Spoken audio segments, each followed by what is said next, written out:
থেকেই, কারণ আমার হোয়াটসঅ্যাপে দেখতাম নোটিফিকেশন আসছে না। তারপর দেখলাম যে গতকাল একজন আমাকে ছবি পাঠিয়েছে, তো আমি ছবিটা দেখার আগেই সিন হয়ে যাচ্ছে, মানে তখন ভাবলাম যে হোয়াটসঅ্যাপটা কিছু একটা হয়েছে।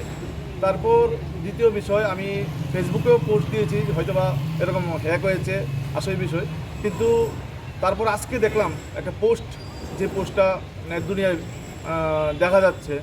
তো সেটার জন্যই আমি এখানে ক্রাইম ব্রাঞ্চে এলাম কমপ্লেন করার জন্য। ব্যক্তিটা কে তার জন্য আমি ক্রাইম ব্রাঞ্চে কমপ্লেন করেছি, এখন এফআইআর করব। তো এখানে দেখুন, সবচেয়ে বড় অবাক করার বিষয়, যে পোস্টটা করেছে সেটার মধ্যে যে চক্রান্ত, এটা একদম ক্লিয়ার।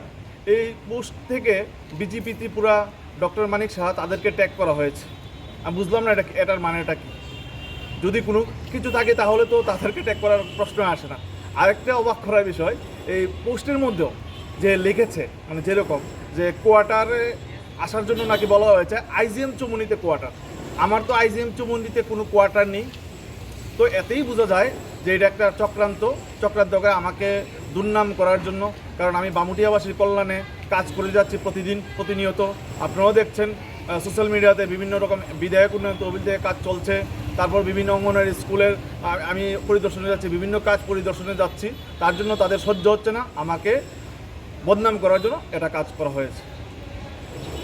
তো এখন কি পরিকল্পনা, কি অ্যাকশন নেওয়ার পরিকল্পনা বলতে, আমি তো এখানে সাইবার ক্রাইমে এসেছি, তো এখানে দেখলাম যে পোস্টটা ডিলিট করে দিয়েছে। তো এখন আমি থানায় যাচ্ছি কেস করার জন্য। ঠিক আছে।